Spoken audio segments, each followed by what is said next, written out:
അങ്ങനെ കാത്തിരുന്ന തിരുവോണം വരവായി പൂക്കളവും ഓണസദ്യയും ഒരുക്കി മാവേലി മന്നനെ വരവേൽക്കാൻ ഒരുങ്ങുകയാണ് മലയാളികൾ. വേർതിരിവുകളും വേലിക്കെട്ടുകളുമൊക്കെ മറന്ന് ഒരുമയുടെ ഓണക്കോടി അണിഞ്ഞ് ഉത്സവലഹരിയിലാണ് നാട്. എല്ലായിടത്തും വൻ തിരക്കുണ്ട്. പ്രത്യേകിച്ചും ക്ഷേത്രങ്ങളിലൊക്കെ വൻ ഭക്തജന തിരക്കുണ്ട്. തിരുവനന്തപുരത്ത് ശ്രീപത്മനാഭ ക്ഷേത്രത്തിന് മുന്നിൽ ഡാൻ കുര്യൻ, തൃക്കാക്കര ക്ഷേത്രത്തിൽ നിന്ന് ഡാനി പോൾ എന്നിവർ അവിടെ ഓണസദ്യയുണ്ട്. പ്രതീകാത്മകമായി മഹാബലിയെ വരവേൽക്കുന്ന ഒരു ക്ഷേത്രമാണ്.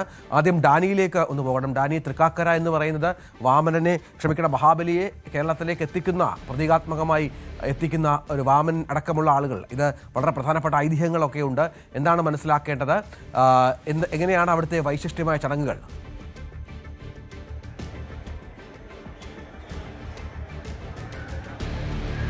രഞ്ജിത്ത്, തൃക്കാക്കരയിൽ ഇപ്പോൾ തിരുവോണ സദ്യ ആരംഭിച്ചിരിക്കുന്നു. തൃക്കാക്കര മഹാക്ഷേത്രത്തിൽ ഇപ്പോൾ നമ്മൾ കാണുന്നത് തിരുവോണ സദ്യ തുടങ്ങിയിരിക്കുന്നതാണ്.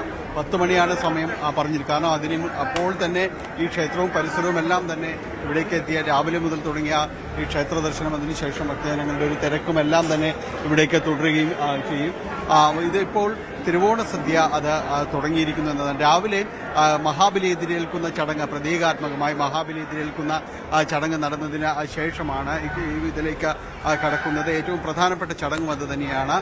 അത്തം നാളിൽ തുടങ്ങിയ ഒരു ആഘോഷങ്ങൾ അത് ഇന്ന് അതിന്റെ ഒരു പൂർണിമയിലേക്കെല്ലാം തന്നെ നീങ്ങുന്നു എന്നതാണ്. ഇപ്പോൾ നമ്മൾ കാണുന്നത് മന്ത്രിമാരായ റോജി എം ജോണും അതോടൊപ്പം തന്നെ മറ്റ് മന്ത്രിമാർ, കളമശ്ശേരിയിൽ നിന്നുള്ള ജനപ്രതിനിധി മന്ത്രിയുമായ ഇവരെല്ലാവരും തന്നെ ഇതിൽ പങ്കെടുത്തുകൊണ്ട് ഇതിൽ വളരെ സജീവമായിട്ട് പങ്കെടുക്കുന്നു എന്ന് തന്നെ നമുക്ക് ഹൈബീഡിന് അതോടൊപ്പം തന്നെ റോജി എം ജോൺ, അബ്ദുൽ ഗഫൂർ എന്നിവരെല്ലാവരും തന്നെ ഇതിൽ കാണുകയും ചെയ്യാം.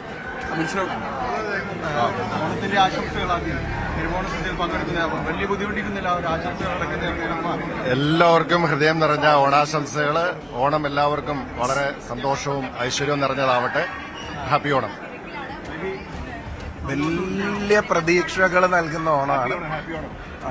ഓണം മലയാളികൾ നന്നായി ആഘോഷിക്കുന്നുണ്ട് ഇത്തവണ. ആ സന്തോഷം നിലനിൽക്കട്ടെ. ഐതിഹ്യങ്ങളുടെ നാട്ടിൽ നിന്ന് എല്ലാവിധ ഓണാശംസകളും നേടി.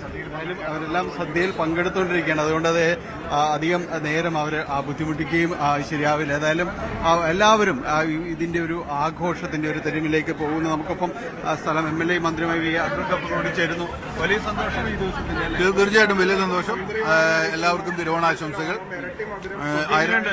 നല്ല സദ്യ, പഴയ തിരുമേനിയുടെ സദ്യയാണ്. നല്ല സദ്യയാണ്.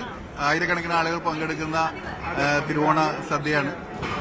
മണ്ഡലത്തിൽ നടക്കുന്നതിന്റെ ഒരു സന്തോഷമുണ്ട്. തീർച്ചയായിട്ടും ഇതൊരു എല്ലാ തവണയും കളമശ്ശേരിയുടെ ജനപ്രതിനിധി അതിന് നേതൃത്വം കൊടുക്കുന്നതാണ്. ഇപ്രാവശ്യം നേതൃത്വം കൊടുക്കാൻ സാധിച്ചതിൽ വലിയ സന്തോഷം. ഏതായാലും ആ ഒരു സന്തോഷങ്ങളും നിറവുകളും തന്നെയാണ് നമുക്ക് അപ്പുറത്തേക്ക് വരുമ്പോൾ ഈ ഒരു VIP നിരക്ക് അപ്പുറം തന്നെയും നിരവധിയായ സാധാരണക്കാരെല്ലാവരും തന്നെ ഇതിലൂടെ പങ്കുചേർന്നുകൊണ്ട് ഈ ഓണ ദിവസങ്ങൾ, ഈ അത്തം മുതൽ തുടങ്ങിയ ആഘോഷങ്ങൾ, 10 ദിവസമായി തുടങ്ങിയ ആഘോഷങ്ങൾ, അതിന്റെ എല്ലാം തന്നെ ഒരു പൂർവ്വയിലേക്ക് ഇതൊരു നാട്ടുകാരുടെ ഒരു ഉത്സവം, ജനകീയമാണ്. തീർച്ചയായും മതേതരത്വത്തിന്റെ ഏറ്റവും വലിയ ഉദാഹരണവും പ്രതീകവുമാണ് തൃക്കാക്കര മഹാക്ഷേത്രം. ഞങ്ങളെല്ലാവരും എല്ലാ വർഷവും ജാതി മത ഭേദമന്യേ മുഴുവൻ ആളുകളും ഒത്തുചേരുന്ന, എല്ലാ ചേരിതിരിവുകൾക്കും അതീതമായി ഒത്തുചേരുന്ന ഒരു ഓണമാണ്, ഒരു ഉത്സവമാണ്. എല്ലാവർക്കും ഓണാശംസകൾ.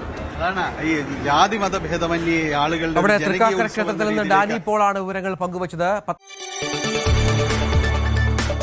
കൂടുതൽ വാർത്തകൾക്ക് News 18 കേരളം യൂട്യൂബ് ചാനൽ സബ്സ്ക്രൈബ് ചെയ്യുക.